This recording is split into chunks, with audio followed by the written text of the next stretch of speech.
And hello and welcome back, everybody. We are back for our final game this evening. That's right, game 3 here between No Mango and Daisy Parade is about to commence. So our last best of 3 of the day, our last round of the day, of course, here in the finals, and the last game here. They split the first one apiece. One Mango with the first one. Daisy Parade picked up the second, and now here for the day 2 of the Oceanic Season 3 Championship. We have one game left here. It's going to be on the left, of course, Daisy Parade, and who won the last game, and One Mango on the right, winners of the first game. My name, of course, is Pace Charm and Papa Smithy. I have to say, both Game 1 and Game 2 seemed to go a fairly similar way, but at the end of it, seemed kind of one-sided at the end. Yeah, for sure. I mean, it felt like there were turning points in each game where Daisy Parade were in the lead, and then the first game, of course, we had the ill-fated mid-turret dive that kind of snowballed the Hecarim. And the second game, Elise was just running wild. So much jungle pressure being applied by Rebub. And interestingly, no Elise ban comes out here. Sticking with pretty much the same bans, although they've had enough of the global pressure of that Shen. Yeah, they're going to take out Intrepid Shen, see what else he can play. Jarvan actually the first pick up here, as we have Cassim, Tryndamere, and Cannon all banned out there. Swain, Lee Sin, and Shen still sticking with the Swain ban. Lee Sin, I believe, has also been banned by One Mango a few times as well. But the 3 champions we've been talking about still left open here. We've got Elise, we've got Jace, and we've got Cannon all up for grabs. But interestingly enough... No, we don't. Cannon's banned. Oh, he's banned? My mistake. I'm sorry, everybody. Only Jace and Elise are available. And we are going to have Vayne and Janna picked up here, which is very curious. That was, on I the believe, purple that was side, it does scream lane swap, though, doesn't it, based return? kind of does. That was the lane that Daisy Parade run last game, correct? So it's almost like One Mango would just be like, that's a pretty good bottom lane, let's take that. It's just one of those things that develops over a best of 3, right? Or a best of 5, or any time you play multiple games, is that, you know, if you win, they won the first game quite convincingly. If you remember, I mean, the Daisy Parade lane could hardly stay in lane. They just got crushed. And then this time around, they were like, okay, let's give it a go ourselves. Yeah.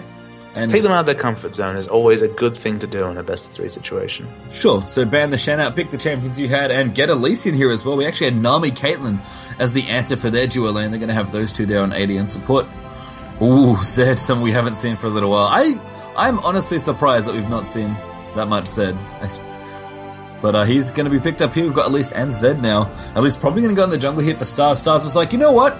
The jungle Elise is pretty good. I like it. It's nice and aggressive. I feel like I could do well with that too. And Robub, as you said, just tore through the enemy in the last game there for Daisy Parade. Robub was playing out of his skin. He was hitting flash cocoons. He was hitting cocoons from acute angles on priority targets. He played fantastically. So for them to not pick it up shows how much he thinks of the Jarvan pick. You know, Jarvan was the first pick here. Elise was available.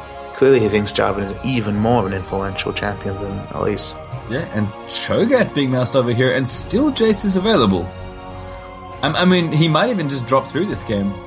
The one game we did see him... I mean, Perfection played fine, but just didn't quite work out. I mean, it's kind of hard to say, right? You have one game where Jace didn't work out for you, but the reason it didn't work out doesn't really have a lot to do with your lanes. I'm not surprised to see this again. I think Anivia is a really strong pick here for Cheese. Looks like he's going to pick that up here. Perfection will be wishing he could pick up that Cassidy, but of course it's been banned out here. I mean, the Jace versus Anivia matchup was fine. It just didn't seem to, certainly wasn't a landslide. Malphite's being moused over. Yeah, which I think means we're going to have Perfection playing mid. Yeah. I mean, Zed is also a very good AD mid champion. No, and he's actually more played in the mid lane than the top lane, so that definitely does follow. I mean, as we said, it's not quite Jace, but I think Zed's pretty powerful. I think Summoner spells actually will be the thing I'm most interested at. So after the Summoner spells get revealed, I'll speculate. But there's some interesting things going on in this game. Okay, well, we've got about 45 seconds till they get revealed up. But these are your picks here for our final game on the left, just to run you down one more time. We do have Daisy Parade there. They picked up Jarvan, Nami, Caitlyn, Cho'Gath, and Anivia. So a couple of repeat champions in there, mainly Nami and Anivia. Cho'Gath, kind of a new one here, actually. Maybe going to go into the jungle, but likely going to be Intrepid's big farm, big sustain, kind of big push sort of guy up in the top lane. Of course, he can't have Shen, so kind of makes sense you want to take something like Cho'Gath. Over on the right there, One Mango. We've got Zed, Janna, Elise, Vayne and Malphite over on their side. So 12 more seconds, reveal off summoner spells. See if we see anything interesting at all. And I mean, to me, it makes a lot of sense that Intrepid's, a Shen player kind of going to go from something like Shen over to something like Intrepid's a tank player. In competitive, he's played support and he's played top lane, and when he played top lane, he was all about picking the tank. So it does follow, even though Cho'Gath top's not the most common thing, you can see the parallels to the Shen pick there. It's actually Hotshot GG. Well, somehow magically playing with 20 ping. On holiday in Sydney or something. Sure. Staying at my house. It's actually in the other room. So now that we can reveal the summoner spells here, now the one thing I was interested in is what summoner spell would Cho'Gath be taking? He is taking Ignite here. And the reason why I say that is that the current Zed playstyle, is something that was exemplified in the OGN Champions Spring final, is to play mid Zed and then at a certain point just start split pushing with him and have him be your primary split pusher, just because once he has that Blade of the Ruin King and some armor penetration, whether that's the Last Whisper and Brutalizer in some order, it's very hard to find a champion who can 1v1 Zed, and Zed has massively strong wave pushing potential. So you just send Zed to bottom, much like you would a Shen, and then put 4 people top. And he doesn't even need the teleport to have this strength, just because someone has to go there, or he pushes down turrets so fast that he's almost another champion who can create those false choices. So I wanted to see if Cho'Gath had taken it on himself to pick up a teleport, but in fact, Malphite has the teleport advantage this game. So it'll be interesting to see at what point in this game Zed stops grouping and tries to force the issue and take side turrets. Yeah, and you're right in that Zed is just an absolute monster when it comes to split pushing. I mean, of all the things you mentioned, he also has the ability to, if he's living shadows up, just quickly get out of a sticky situation potentially as well. So he even has the aspect of being slippery if, multiple people move out of the lane to try and gank him. And of course, when that happens in a split push, things tend to unravel pretty quickly in those sort of false choices where, you've got to send more than one person because Zed will most certainly 1v1 you. And then if everybody moves over, suddenly, you're losing a bunch of other structures on the other side of the map. So Zed, a very, very powerful champion. You've described him as triple dipping, I believe, when it comes to AD scaling, because when that W goes up, the damage on his ultimate is just absolutely insane with AD once you level it up as well. So Zed a very, very scary man, especially if you start snowballing any capacity. And you look down the Daisy Parade side, only Cho'Gath strikes you as a champion who potentially could 1v1 Zed. But if Zed gets ahead, it doesn't matter what items Cho'Gath buys. He's not going to be able to 1v1 a Zed. No. And it's kind of funny that the sub-theme of these 2 games, and I think probably this 3rd game as well, seems to just be that there's like a little pushing sub-game, like objectives are very important. Every team knows that. Certainly, once you boil it down to these top 16 teams, we've seen a lot more play for objectives, not just trying to get the kills and snowball the lane so much. Because, people play a little more carefully. They ward up. They kind of know more of the common things that are happening and able to outplay their opponents and get out of sticky situations. And objectives, as always, will be strong in League of Legends. But, a lot of both games, in fact, have ended mostly in split pushing. Now, I think the second game, Daisy Parade, probably could have won just by forcing a fight if they wanted to, but they had their chance. So they kind of went with the split push route. For me, One Mango certainly went the split push route in their game 1 win. And it seems like if they're going to pick up a champion like Zed, they might be wanting to do that again. Might be wanting to do that again, sorry. Well, Zed's kind of falsely identified as only strong in a 1v1 situation, when in fact, in being weak in team fights. But, Zed just needs to get to a certain item threshold where he can kill people with more than just his ultimate. Like, if Zed does get, the Holy Trinity is usually the Blade of the Ruin King, the Brutalizer into the Black Cleaver, and the Last Whisper. When you have that tribunal down, it's not just your ult. Your ult will kill someone, barring a QSS, for example, to take away the debuff, and then you'll actually be able to have a huge teamfight presence outside of your ultimate. So there's certainly an item threshold there, and once he gets to Blade of the Ruin King, that's when he can split push. So it's one item to be able to be a split push power, and you just split push until you have those other items to just be a good team fighter as well. Yeah, so just very scary all around, as you kind of noted. The little AD Rabadons he gets on his W just makes all the other items he gets better and better and better. And I mean, that's the thing about AD casters, right? That I think, I don't remember which player you referenced specifically, but part of their problem is that, they have good burst damage because, they're a caster, but the fact that your auto attacks do more damage naturally because, you're building AD in order to make your burst damage go up, means that you're just better at pushing down towers, pushing down objectives. And that part of that reason, all these things combined, is part of what makes Zed such a good split push champion. And we said the same thing today about AD Ezreal when we saw him in the mid lane, that kind of thing when it comes to pushing as well. So very interesting to see AD casters really making a big impact here in Season 3. We're a couple of months in now at this point. Actually, I guess halfway through Season 3 at this point, but we've come a long way from where we started, Papa Smithy. Sure, and the introduction of, the necessary Seeker's Arm Guard kind of saw some of them phased out. Like, you don't see a lot of Talon play, you don't see a lot of Pantheon mid play, although they can, of course, be strong in certain situations. But you're right, it's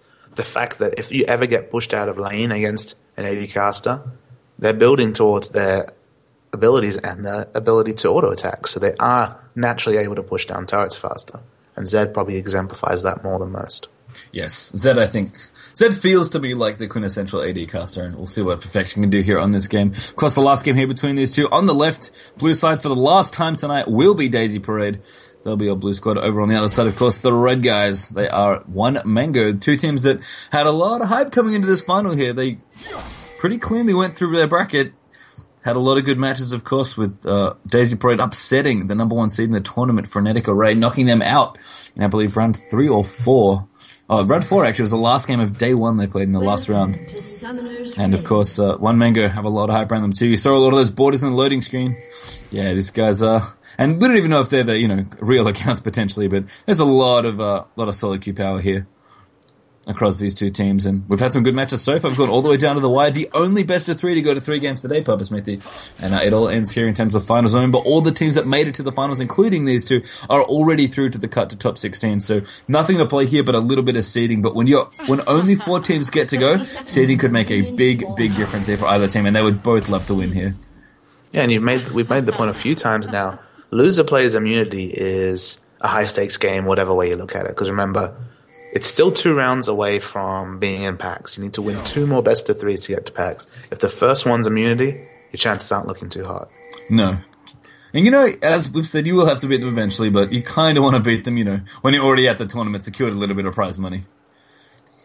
Yeah, because the goal is to be there. The goal is to be there at the first big Absolutely. Australian esports tournament. It must be the biggest on record with such a massive $40,000 prize pool. I believe so.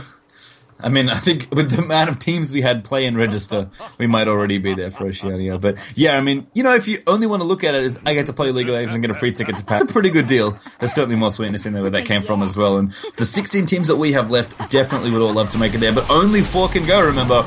And this will go a long way to determining which of these 2 teams maybe gets to make that top 4 cutoff. As we see Jarvan here starting off with his blue buff, Robub's going to take that one out nice and cleanly with a bit of help. And Lane Swap City is in effect. We can have 4 people in the top lane to start things off. Yeah, it was always expected that we'd see Vaynejanna up there. Picking it on purple side makes a lot of sense to take that in a 2v1 situation, but well caught out here by Daisy Parade. Elise actually started a red buff, so going to go towards the blue here for Stars. So potentially be able to gank either bottom or mid here. After getting that quick level 3 with the double buffs here, and Trepper taking a lot of damage actually. From Malphite, forced to chuck a potion fairly early. Taking a little bit too much minion damage, and Malphite just kind of went in there and just ground slammed. Again, a decent trade there for Kuden, who seems to know his Malphite mechanics, that's for sure. But you gotta say, it's been a while since we've seen 2 tanky men in a side lane, right? It's usually the Cannons, the Ryze, the Elise of the world, those ranged champions. But very much 2 tanky men down bottom who won't be doing too much damage to each other. Yeah, down the bottom lane, hilariously enough, both the junglers had the same timing for that gank down the bottom, and they both saw each other and backed off immediately. In the top lane, though, Ariana Grande, a little bit low, taking quite a bit of damage there from Caitlyn already.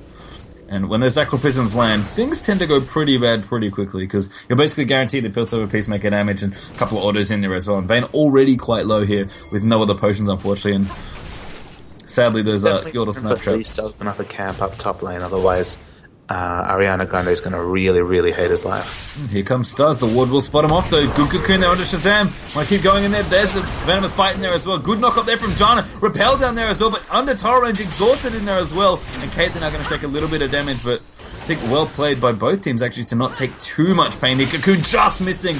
Would have almost been a kill there, guaranteed on Caitlyn. But Stars unfortunately misses that skill shot here, and still staying in here, just using the heals here of Nami. Nami herself tracking down a potion, and Caitlyn's not really afraid when she's got this much range.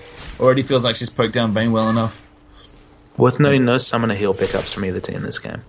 Yeah, that's true. It's all standard support summoner spells. Stars is back, by the way, here in the top lane. I feel like he wants to get something done here. It's one of those things where potentially the right idea, as we see... There it is, Repel. Yeah. Good Aqua Prison, though, from Shazam. The damage still coming in. It may be forced to fly. Pops the barrier instead. Rabub at the top as well. Can flash out of the way there, and Jarvan's not going to make it happen. First blood comes out there for Rabub. Yordle Snapchat for Becky Gomez walks straight into it, and Ariana Grande's got to be lucky to be alive at this point. Aqua Prison almost hits, but a good tumble out there from Vayne. And a beautifully timed gank there from Mobub. I was actually going to suggest it might have been worth it for Stars to help push the lane and then start the lane swap up again, just because, I mean, just the champion's pick, there's no chance for Vayne Janna against a Caitlyn Nami lane. But look, everyone's going to be rotating bottom, you have to think. Yeah, I mean, Vayne's looking to walk towards it. Janna looks like the same thing here. Malphite going to hang out for a little while, collect what he can, and yeah, looks like the rotation's happened. Caitlyn Nami going to stay up top, but I mean, it's not pretty to have to swap like this, but I think Vayne Janna are pretty happy with what's going on, because as you said, can't really stand against that lane, certainly can't now after a great gank from Jarvan. And all the while... It'll be interesting to see whether they're going to swap straight away. Yeah, they are looking to start to walking towards the bottom lane. I don't know. Caitlyn just considering her options. There's obviously some play calling going on here. What isn't broke? You know, if it ain't broke, don't fix it. So maybe the 2v2 lane once again. But some free farm, very, very welcome for Ariana Grande. Yep, Vayne's going to collect the farm where she can get it. Pause does occur, unfortunately. The players were complaining of a little lag, I believe, Liquid Cheese, and I think Rubub, who may share a domicile, but I'm not positive, having some trouble with their internet. We're having some Daisy Raid lag issues here. Yeah. But they didn't seem to last too long. They just said, hey, we're lagging every now and then. So I did actually spend 10 minutes trying to fix it before the game. So apologies for the break, guys. That was what it was for, just to try and get some of the lag issues fixed out. Just so, we wouldn't have to have as many pauses. But unfortunately, internet is internet. So, and given that we have the pause function, especially in the last game here of a reasonably important best of 3, makes sense to just wait it out here. So thanks for your patience as always. Looking down the items, just seeing what's going on. Got a Spirit Stone there for Elise. Over on the other side there, Jarvan has his Hunter's Machete. I imagine he's going to get something else. He's sitting on 1,300 gold. I'm sure he has some flexible options. What do you think, what of the items that Jarvan can get? Because the thing is, we talked about Jarvan as being a reasonably flexible champion, kind of treading the line between bruiser and support style jungler, kind of having a little bit of both, but not quite one or the other.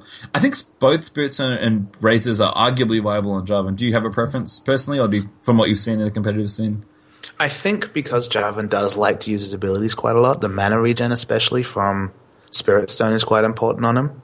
And then the other thing is that he actually has, from both the Spirit of the Elder Lizard and Spirit of the Ancient Golem, both fit him to a T.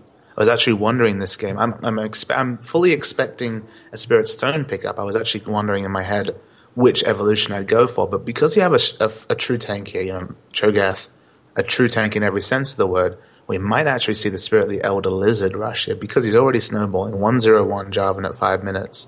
If he can get that Spirit of the Elder Lizard at a really fast par time, he'll be doing massive damage and then he can transition into his tanky items. Yeah, I guess his other potential option is Russia Wriggles and do a really fast dragon, but I think I like Spirit of the Elder Lizard a little better there as well, so we'll see what he gets. I mean, he's got 1,300 gold in the bank. I imagine he's going to spend some of it here. It would be really comical if he just went back and got Boots of Mobility and just was like, what's up? But I don't think we'll see that, unfortunately. It won't be like Freight Train Nautilus.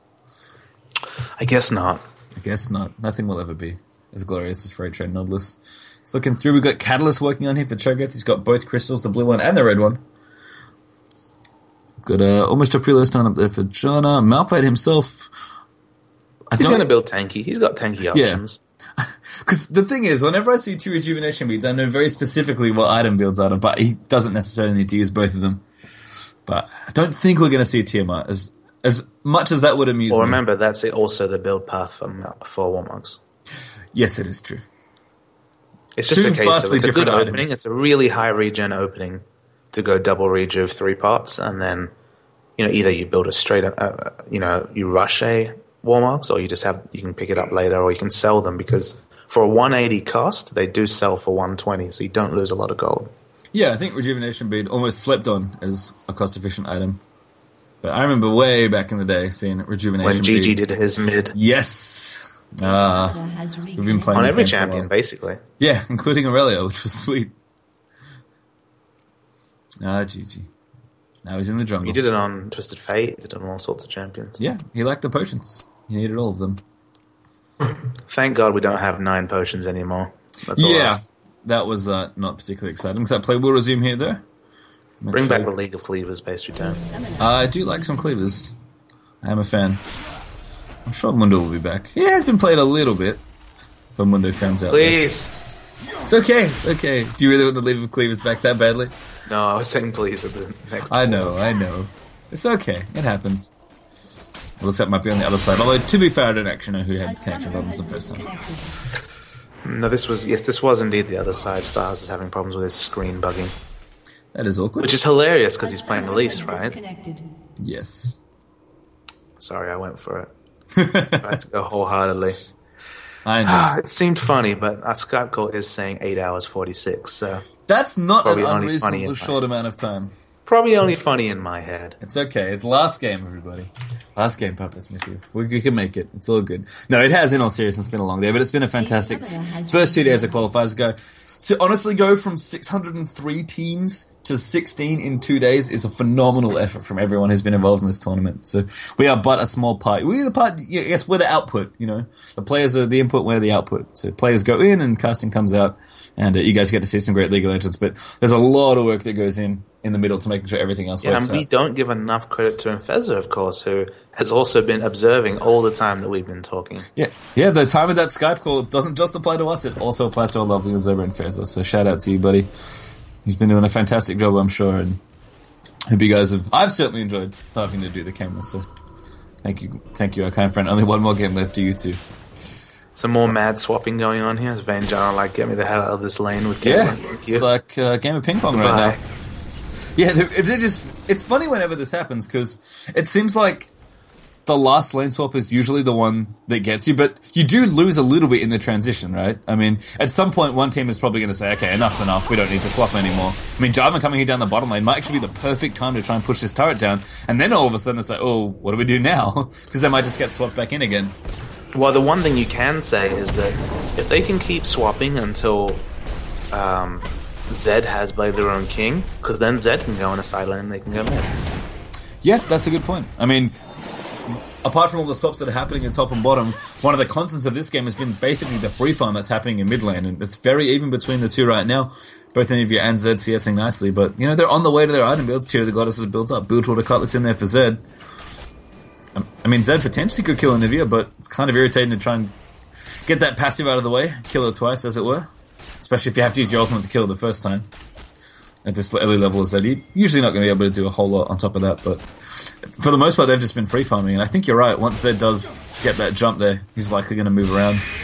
Certainly from our experience, that would be the case. And I imagine... Zed's just super powerful. Like, he's a really powerful champion. He snowballs well, he ganks well, he roams well. He clears well. Like, he's just a strong champion. So he has his item thresholds to jump in power, like all champions do. But the split push is definitely something they need, given that Vayne and John have kind of been bossed around. Sounds like you were describing Jace for a minute there as well. Well, there's strong champions, pastry time. Yeah, that's certainly true. Hey, Jace didn't work out last game, so Zed's no free win by any stretch. No, not at all. I don't think any champion's a free win. No matter how many times they tell you that. Jace is probably the closest. He might be, but did not win last game, as we noted here, and we'll see if they can make it any better here for perfection. I guess he's kind of sad now, because his name means they'll no longer have a perfect series here, because they've already lost a game. From what I understand, they've lost scrims too, so... I'm sure it's totally relevant. Absolutely. Yeah. Still, it has a nice... It's lovely to see these one-word names, right? It makes you feel like you're on the Korean server or something. It does. A whole new server or something. It's amazing. Intrepid here just clearing out the restrain myself from going a bit Disney there. That was actually the first reaction I had when I saw the server. I was posting that all over the place, so I completely understand. That's very cute from Jarvan, by the way. Leashing their red buff all the way around by using the banner. Star's gonna find out though. Oh my goodness, that's fast. Good stun there, so could maybe pick up Elise. Doesn't quite find the follow-up, but Revive gets what he wants there and steals their red buff away. That was almost a very convenient stun there for Nivea. I just realized I hadn't jumped to live, so jumping to live. That's okay. Game gets a little unhappy when we unpause it, but it's all good. So what's happened? See, the interesting thing is, in all this calamity, look at the CS values, pastry time. Even between Vayne and Caitlyn. Yeah, even between pretty much everyone, actually. I find Tro sitting on exactly the same CS, at least for a second there. Junglers even, mids even. Supports are the most uneven thing, actually, I think. It's probably the biggest discrepancy. An infinite advantage for Nami, sorry. Yes, 2 extra CS. So powerful. And oh, the goodness, mid the lane. death mark. Yeah, Stars coming in. There's a beautiful amount of damage rebubbing there as well. Liquid Cheese still with his passive as well. Kites him around it. Double kill for Jarvan. And that could not have gone any better. My eyes opened quite wide at the amount of damage that was done to Elise there. Liquid Cheese just destroyed Stars. And it's almost like they're pausing their check that really happened, because... Well, it's the blue pause, so it's not exactly a red being like, oh no, we lagged. It's just... Yeah, it almost feels like a triumphant pause. They're probably getting up to like high-five each other and sit back down. That was a huge amount of damage. That was insane. That was just Liquid Cheese being like, nope. He almost lived too. I mean, I'll be honest. Like, I'm a Nivea denier. I'm not a big fan of Anivia as a champion in terms of Season 3. Just because she doesn't really do a lot of damage most of the time. So that's why my eyes were like, wait, what? Like, literally, Elise went from 100 to 0 from Anivia damage. Amazing. And then Jarvan popped in just to make sure that Anivia lived long enough to not die while her passive was still up. In fact, Jarvan almost saved Anivia from even having to pop that passive, which would have been so frustrating. A summoner has reconnected. So a good gank turned around very cleanly there. Jarvan continues his snowball, actually. 3-0-1 now for the Jarvan. He's got Spirit Stone up as well. He's got a Ruby Crystal on there. He might think about changing that, or delaying that Ruby Crystal off for a little bit for maybe Emblem of Valor if he's going there, or, just going towards the Spirit of the Elder Lizard, seeing if he likes that or not. Because Jarvan, I mean, he's always been known as like a strong utility champion. I think you definitely want him to get in there and fight, but he usually does enough damage just based on his passive and the armor shred and his Q, and his ult does actually just respectable base damage as well. So he's usually happy just kind of at a base value, using his abilities to do some damage and just generally be more of a nuisance and help buff the enemy team and slow people, etc., etc. So you usually want to go tanky, but if you get damage on Jarvan, the Great King has shown us, PDD, you can really destroy people if you have a lot of damage on Jarvan. Yeah, we've seen it in the NALCS quite a lot, just because Jarvan actually has a very favourable lane matchup against Kennen. He's just able to get in there, and if he ever hits an EQ, like, it's very hard for Kennen to trade damage with him, and he's obviously naturally very tanky. So we've seen a lot of top Jarvan, and as you point out, if you get those AD items, he has a 1.5 scaling or a 1.2 scaling on his ult. He has respectable scaling on his Q with free armor pen. I mean, Spirit of the Elder Lizard, for example, cooldown reduction, attack damage, and the true damage when he gets free attack speed from his flag. It's a really potent combination. Yeah, and I think one of the nice things about Jarvan kind of in combination is that we've described him as kind of on the fence between utility and bruiser. And for the most part, I think in the majority of your Jarvan games, you're going to end up as a jungler, as a jungle Jarvan, going for a more utility build. You're just kind of being the tank, being a primary initiator for your team, and just soaking up damage, kind of helping everybody out, having your Aegis, having, those similar sort of items, Locket of the Iron Solari, etc. Jarvan has the option, I think, if you realize you're at a point where you're snowballing, to actually transition into a reasonably efficient, semi-carry build or bruiser build. And if you can, as we said, if you can get those damage items, you will pop people. And Rubub is on the way, and it's funny again to talk about jungle pressure, but it seems like Rubub, at least this game to start things off, and definitely in the last game, has really been in the right place in the right time and been involved in a lot of the kills. In fact, Jarvan's been involved in every single one. He's the only one in this case on that team. So, I mean, this is the start that Daisy Parade had last game. You have to think one Mango thinking, please no, not again. Just really hoping that Zay can pick up the Blade of the Ruined King, and maybe they can shift their game plan a little to fit more of what they want to be doing.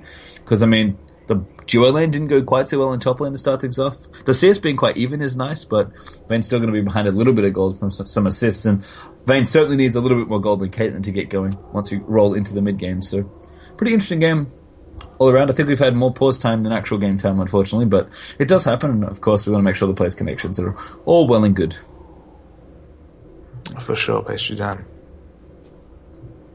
And I guess, I mean, Rubub's had kind of quite a resurgence return to Australian competitive players. Of course, he was the AD carry for the previous Frenetic Array team a year ago.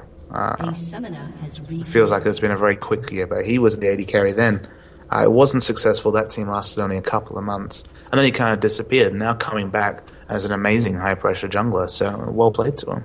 Yeah, I mean, it's kind of funny, as given that both of us have been around the Oceanic scene for quite a while, a lot of players, kind of understandably, given the tournament, just kind of been like, oh yeah, I'll put a team together, why not? And a lot of them are doing quite well. It's nice to see some of the old names back, and certainly great to see a lot of new names as well. I mean, I think when you announced the tournament, you didn't expect nearly as many teams to be showing up, and the fact that we had a number in the multiple hundreds of teams. As I said, I sat there with Scream, known as Dean Giles, one of the admins of the tournament, before it was announced. And they had flexible brackets for 32 teams, 64 teams, 128, 256, 512, etc. And I was trying to work out a number, and I said, I think there'll be more than 64, but I won't expect more than 128. So I said between 64 and 128. So 850 registrations leading to 605 showing up. Just crazy. And just really crazy. Exciting for Oceanic Esports. Absolutely. And this last game here, a testament to a big lot of hard work from lots of different people here. And looks like more League of Legends is underway, thankfully. As we are back to live now. Flash from the Aqua Prison down bottom. Shazam clearly on point with these Aqua Prisons so far this game. As I've been saying, Noah's a pretty good champion. I mean, we saw it in the level 1 fight, actually, in game 1. Aqua Prison, a pretty good spell. And Shazam here going to just play defense now. Good Aqua Prison again. Looks like Java, great tidal wave as well. Actually, maybe even follow-up initiation. Malphite gets silenced. Can't quite use the Unstoppable Force, but he wants to. There he goes, the triple knockup coming in there. Great stun again, though, by Liquid Cheese, finding multiple people with Flash Frost. Cataclysm in there for Javan as well. A little bit messy in his team fight. A good wall there to try and get everybody up, but at least it's popped up. Stars a little low. The Monsoon coming in. Ignite, not quite enough there. And the heal will come through. A potion chugged in there as well. Miraculously, no one dead, but the Dragon did get secured there by Daisy Parade, and really well played by both teams to protect their various champions. I mean, so many clutch things. The stuns from Anivia, the silences there from Cho'Gath, and Elise, of course, getting out of harm's way. The rest of the team following up in there as well. So, looks like they are going to lose a tower here as well. So, objectives falling pretty quickly here. As Daisy Parade pick up not only the first 4 kills, but the first tower there as well. Couple thousand gold in the lead now. Looks like Perfection's working on this mid tower. Not quite Blade of the Ruined King we're up to. We've got double longsword actually. So maybe an early brutalizer, but he's doing a lot of damage to this tower even with just these items. 155 AD already. Such as that indeed. He's going to be able to take this out. Ooh, nice flip away, but I feel like he could have finished off the tower. He's going to keep himself safe there. That was very sneaky. But I guess he can always come back and do 56 more damage later. Where's Harmony going to need it? It does mean 130 less gold for, someone like the Janna who could probably really use that gold at this point. I wonder how long that's going to stay up, actually.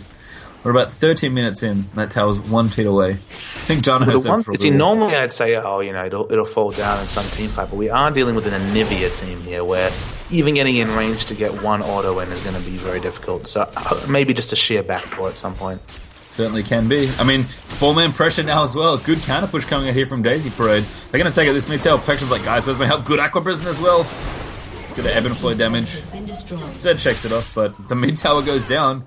The rest of his team, unfortunately, just nowhere to be seen. And he's got to be a little mad that, hey, guys, I spent all this time split pushing this tower. And then they just go ahead and counter push. And now we lost our mid-tower? I don't think so. Although I think with everybody backing off, someone might be able to walk up and get it here. Interesting skilling order for Shazam here. You don't see always a lot of agreement on Nami in terms of which skills to max. A lot of Namis I've seen max the ebb and flow. We do have a Tycor's Blessing max, which with the Caitlyn pick, where she has that range advantage, she's going to be able to auto attack a lot. I think it's a really good idea to, if you can get away with it, if you don't need that heal in lane, to just make Caitlyn even that much more annoying to deal with. Yeah, even on someone like Javan, it's good as well, because you still get the same slow, and speeding him up to get him a little bit closer to initiate is good as well. So, a bit of extra damage certainly makes sense given the way the lane's played out here for Caitlyn. And, all that early harass, they almost killed Vayne pretty early on in lane. And they've done pretty well in any lane they've really shown up to, so kind of makes sense given the lane matchup. So I think Nami may be one of those champions where, you just have to be adaptable. The interesting thing is that you can even max Q. It has a lot of downside because if it's a hard skill shot to hit, so if you miss it, you get nothing. But it has a very high base damage. I forget, but I think it's 280 or so base damage, which is crazy for a spell. And the cooldown, I think, might go down as well. Yeah, it's 1 second a level, so of course that's always great. Yeah, throw enough skill shots out, right? Eventually hit them. it's not quite at the consensus splits crank where it's like Rocket Grab does enough damage and so integral to your kit that you must level it first because the damage is so good and the cooldown helps a little. But the principle is in place there as well for Nami, and I think you can definitely, as you noted, make an argument for any of her trade-offs for support are a really important thing, like yes. If there's no consensus max, that shows that depending on your lane matchup, you can be the support for the occasion, right? And also contextually, just based on where you're up to in the game. Because you're a support, as you said. Every level matters, so every skill point needs to go in the right place for the right time. So Jarvan going to do a bit of roaming here. Ooh, Spirit of the Elder, Ancient Golem finished up here, so looking to go tanky, but I do like this little adaptation. Double Longsword here for a likely Brutalizer here. So Jarvan recognizing, you know what, I'm doing pretty well. Want to be tanky, want to get that tenacity in, so finish up my... cooldown reduction as well for using his spells on cooldown. Yeah. Definitely relevant to Jarvan. Got quite a lot of abilities he likes to use. But, just a little extra aggression here. Because he knows that he's doing reasonably well. Oh my goodness, stars. 3-0-1. I mean, stars. No, not going to go for it. Interesting. They had the opportunity there for sure. But don't quite and they want want to some juicy Vayne Jarvan action. No, they just back it up. They're proxying for Intrepid. Still quite a passive decision there.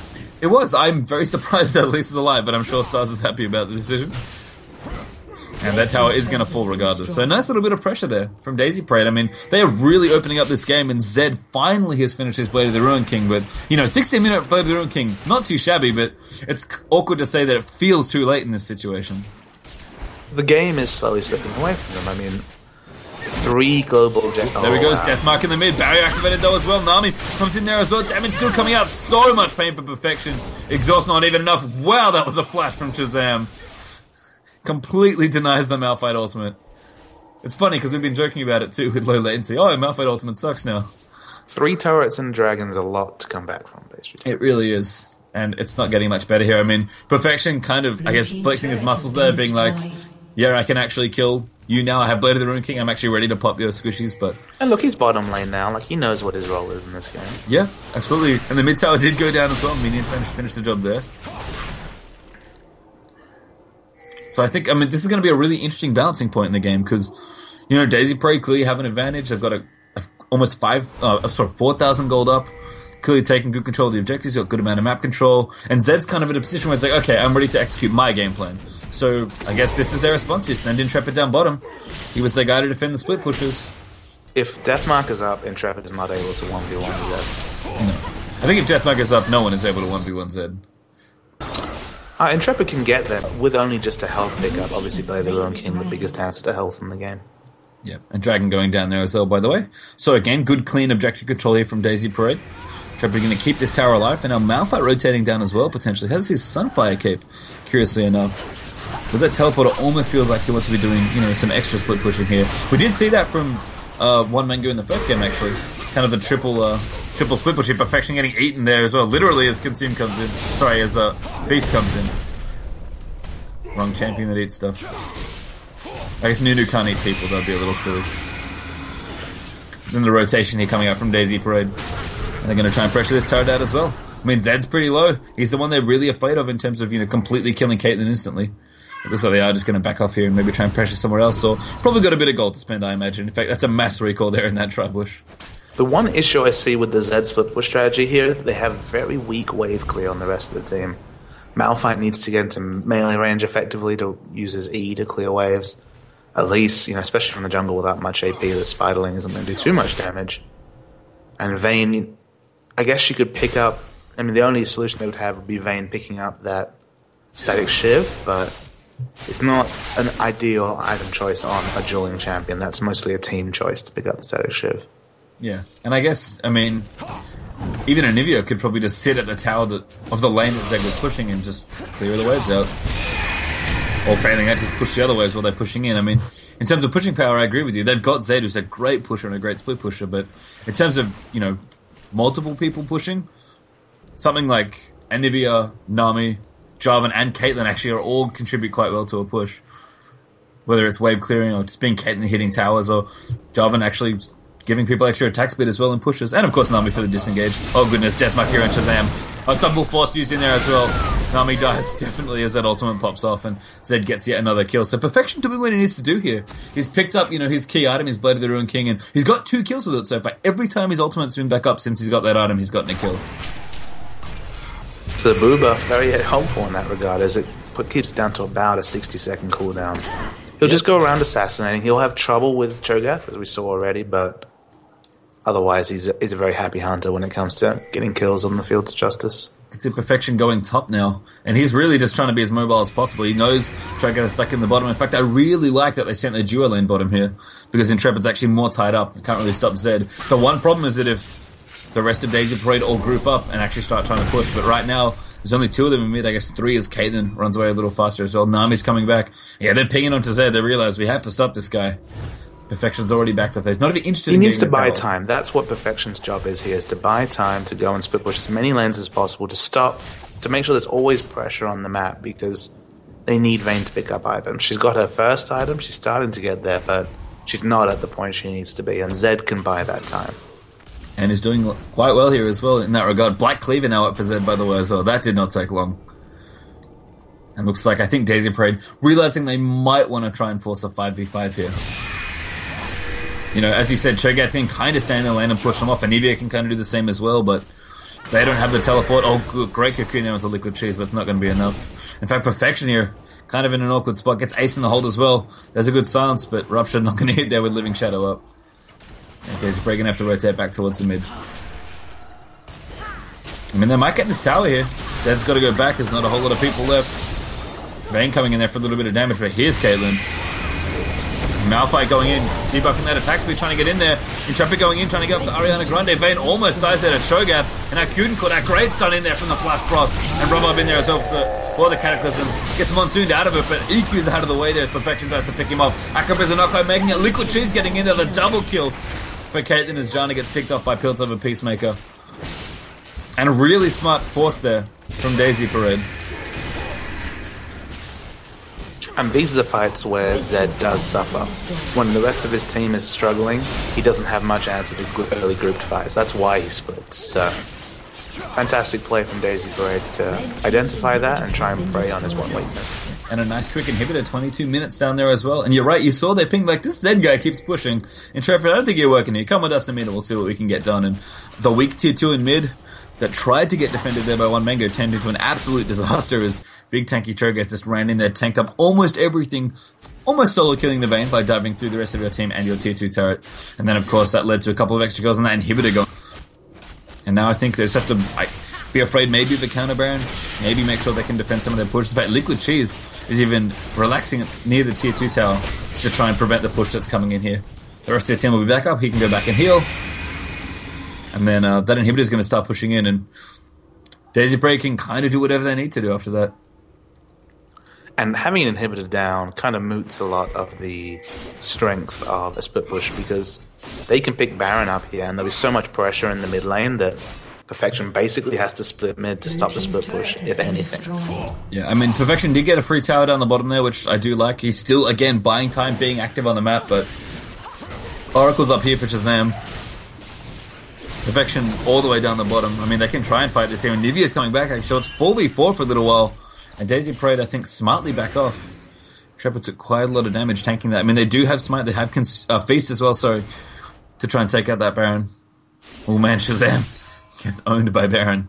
Baron was angry. Baron's very angry all the time. And they throw some wards over. On Mega, don't have to worry about it this time, but Army is pretty low. Yeah, it's going to go back and heal. I think that's right. Perfection is 2 levels ahead of anyone in the game, pastry time. This is the point where he can instant kill someone and also do respectable damage to a team. So, unfortunately, the inhibitor is probably the big focus point here, but looking very scary as Zed. Yeah, they wait out the 5 minutes, that inhibitor comes back up. Perfection, again, he's been buying time in lanes, going back and forth. Now his team just has to make sure Baron doesn't get taken. Shazam really wants to check the back of Baron because there is a ward that they're sitting on top of. Shazam, yeah, because she's auto-attacking at max range, she doesn't see the ward. They do know. They're going to try and finish it here, but it's not quite low enough. Should not stick on this. I think they realize as well. Stars comes forward. Flash Rock gets thrown out. Good repel there coming in. Tidal Wave actually with the counter initiation as well. Starts taking a lot of damage. Acro Prison just missing. Perfection comes in, annihilates Shazam. He wants more if he can get it as well. The exhauster being used. I think he might be okay. Zed gets that. Ariana Grande very low though as the Monsoon comes in. Jana for the reset. Liquid Cheese in there. Picks up the support. Malphite going in as well. Everyone's so low. Good Acro Prison just hits up Perfection there, but can't quite get Ariana Grande. And Liquid Cheese still cutting well, but he's a little bit in the middle of it now. Rebirth pops up though. The double kill for Anivia actually. He picks up Vayne before she does. A Rebirth coming up. Looks for the silence. Perfection gonna get it done though. Intrepid now very low, but everybody else is trying to kite back and forth. Might get one more kill here, but I think they should just count their chickens. And Perfection gets his cooldowns up, he can get a triple kill here. Now they're willing to back out, but if he pushed the limits of his champion there, he could have picked up more kills. Teleport actually coming in from Malphite. Wants to clear out this stack of minions that are coming down the bottom lane as well, so he'll do so. Baron's still up here. A pretty interesting fight. Both teams positioning quite well there. Believe the trade went That was about as favourable an engage as one Mega could hope for, given how far behind they are. Yeah, so I think they still traded down, but got a lot of necessary kills. I think most importantly, bought time for their inhibitor to come back up, so Baron is not a bigger deal. There's a lot of pings, by the way. There was definitely some spam pings there. Definitely some pings. I'm going to go back to Baron again. I think Shazam realizes, yep, there's the wood. Yep, This time. Die, evil lord. It's funny, Nami, I think, just didn't want to go in there. She's just so low after Baron. Oh my god, did Baron disappear? Baron disappeared for me. There he is. He was invisible slightly. He's playing tricks. He's a ninja. Intrepid going to take a little bit of damage. I'm going to try and finish this here, but it could be bad news. The rest of them coming in. Cocoon not going to quite miss. I kind of have to finish up. Perfection's in there. He's after Liquid Cheese. The Baron's low. Jarvan does get it with the smite, but Perfection obliterates Caitlyn in the back line. And here comes Vayne to start free-hitting. The Cataclysm in there as well. Maybe a little bit too much. And Perfection getting kited. Liquid Cheese, great moves there as he comes in with Anivia, but he can't quite do enough kiting. Stars picks up Intrepid in there as well. It's kind of cheese or nothing here, and I think he's going to die. Nami getting chased down as well. Looks like Nami is going to get picked off here by Zed. And that is a death on Anivia there as Zed picks up the last kill up in the top lane for the A's. And you know, I felt like we were watching NALCS for a moment there, Patreon. That was some Dignitas tunneling on Baron. They're winning straight up. They have an inhibitor down. Why do they need the Baron? Like, they were winning already. Like, it felt like too much of a risk against the potential for the Q smite from Elise, you know, with her percentage missing health and smite. And just against a team that does have a Zed who has a lot of items. And yeah, I mean, so we talked about the inhibitor respawning at 5 minutes. Now's the time. Well, it's back now. At least just defending the last few super creeps that come in. And look at Zed. Exactly where he wants to be, up in the top lane, trying to push out this last tier 3. Gonna have to go back now, unfortunately, a little bit low in health. But I think Last Whisperer has to be completed at this point for Zed. And I believe that was the Holy Trinity of items you were talking about. More or less. He could do with a Guardian Angel at this point, and the red pot obviously simulating some of that effect. But in terms of damage output, he is set for damage. He'll probably get a luxury Bloodthirster at the end of the game, but some sort of tanky item right now, and Zed is going to wreck fights. He already wrecked the last fight because of good timing. And great positioning as well. Caitlyn just could do nothing as Zed went in there. Got auto attack to death, I think. We're both going to be here for Zed as well. So able to clear and spam. King's level 18 pastry time. Have a look at the enemy here. The highest level on the Daisy Parade team is 15. The highest level on his team is also 15. Apart from himself, of course. And this is the power of Zed. He split pushes so fast that he just is always bathing in minion experience. Yeah, Vayne actually up in the top here. Zed coming around the back. Daisy Parade looking for this inhibitor here.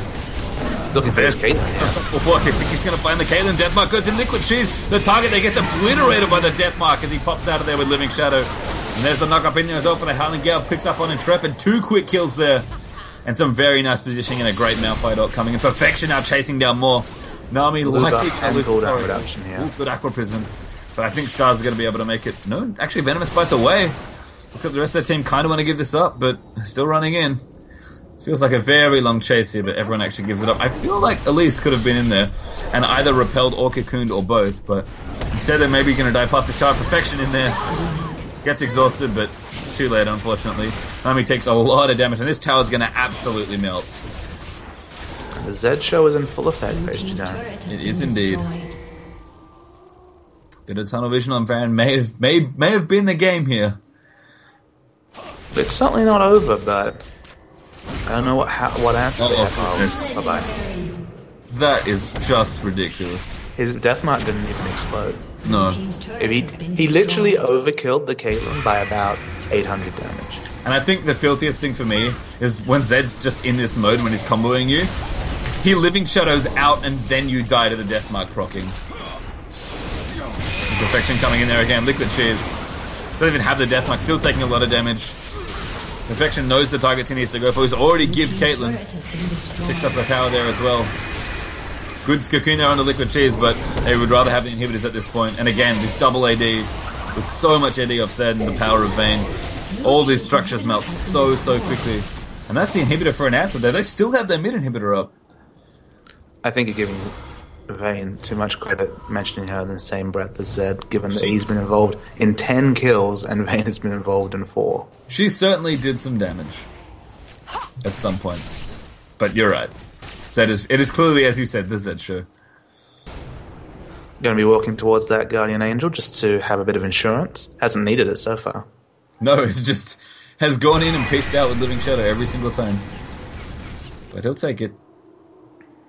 That damage. It really just is insane. 300. It's so counterintuitive, but all they can do is pick up a QSS on Caitlyn, and they need it now. Yeah, I mean, they kind of wish they had Kayle ult at this point. But, I mean, look at that last game. Look at that last kill, right? The deathmark didn't even matter.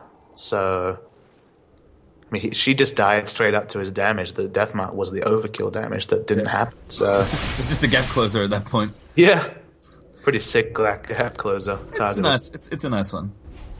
Targeted gap closer does 1 million damage. Seems pretty good. I think we'll see more of Zed in a couple of days' time, based your time. I think so too. I'm surprised we haven't seen him till then. But I mean, if you're going to pull it out, might as well be the last game you have to play for the day.